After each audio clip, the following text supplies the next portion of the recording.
আসসালামু আলাইকুম সুপ্রিয় দর্শক শ্রোতা, দেখতে পাচ্ছেন আজকে আমি নারকেল দিয়ে সাদা নাড়ু বানিয়ে নিয়েছি। আর এটা কিন্তু খেতে অনেক স্বাদ, কিছুদিন রেখে খাওয়া যাবে।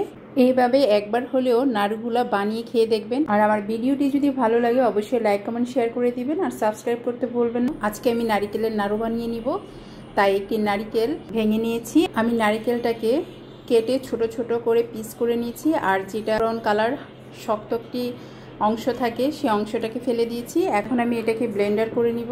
ব্লেন্ডার করে নিয়েছি, আপনারা চাইলে কুড়িয়ে নিতে পারেন, তবে আমার কাছে এভাবে সহজ মনে হয়েছে। এখন আমি নারকেলগুলোর মধ্যে চিনি দিয়ে কিছুক্ষণ মেখে রাখবো। এভাবে কিছুক্ষণ মেখে রেখে দিব যাতে নারকেলটা একটু নরম হয়ে যায়। 1 কাপের মতো করে দুধ নিয়ে নিয়েছি, 1 চামচ পাউডার মিল্ক ভালো করে মিশিয়ে নিব। আমি ভালো করে লিকুইড মিল্কের সাথে পাউডার মিল্কটা মিশিয়ে নিচ্ছি। এখন দিয়ে দিচ্ছি সামান্য চিনি, কারণ নারকেলের মধ্যে চিনি দিয়ে আমি মেখে রেখেছি, বেশি চিনি দিব না। মিষ্টি বেশি হলে কিন্তু খেতে ভালো লাগে না। চুলাটা অন করে দিয়েছি, এখন এটা কিছুক্ষণ এভাবে রান্না করে নিব। চিনিটা যতক্ষণ না পর্যন্ত গলতেছে ততক্ষণ পর্যন্ত এভাবে নেড়ে চেড়ে রান্না করে নিব। মিশ্রণটা বলক এসে গেছে, তো এভাবে এখন নাড়তে হবে। দুধের মিশ্রণটাকে একটু ঘন করে নিতে হবে রান্না করে। আর দেখতে পাচ্ছেন কিছুটা ঘন হয়ে আসছে, কারণ এখানে আমি পাউডার মিল্ক দিয়েছি তাড়াতাড়ি ঘন হওয়ার জন্য।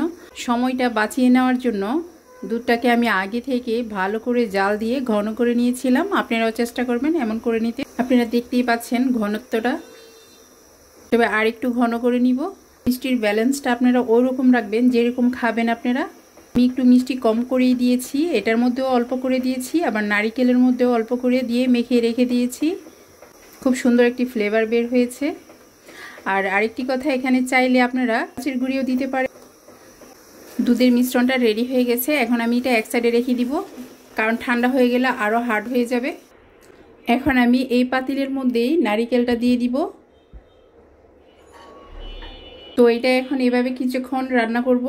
চিনি দিয়ে ভিজিয়ে রেখেছিলাম, কারণ পানি উঠেছে একটু, এই পানিটা শুকিয়ে যাবে। তারপর আমি যে মিশ্রণটা আমি তৈরি করেছিলাম দুধের, সেই মিশ্রণটা দিয়ে দিব।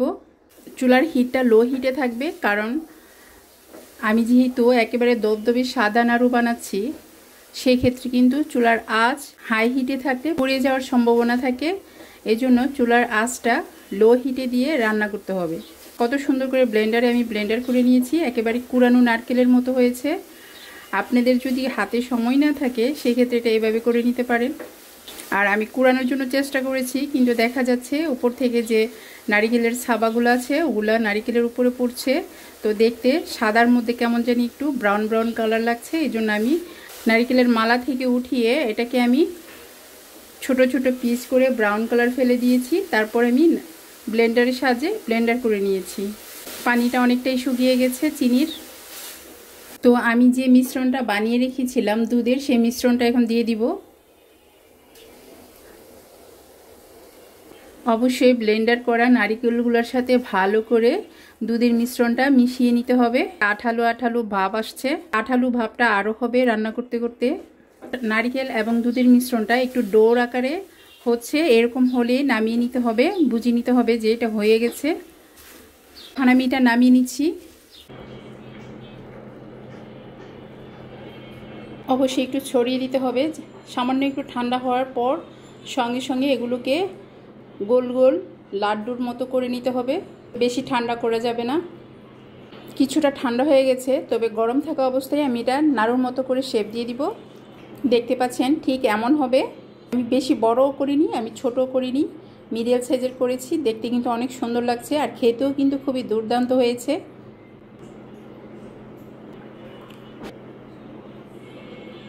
এটা কিছুদিন রেখে খাওয়া যাবে। নারিকেলের সাদা নাড়ু বানিয়ে দেখবেন, খেতে অনেক টেস্ট হবে। এভাবে একবার হলেও নাড়ুগুলা বানিয়ে খেয়ে দেখবেন, খুবই দুর্দান্ত স্বাদ, সবাই পছন্দ করবে। তাহলে পর্যন্তই, আল্লাহ হাফেজ।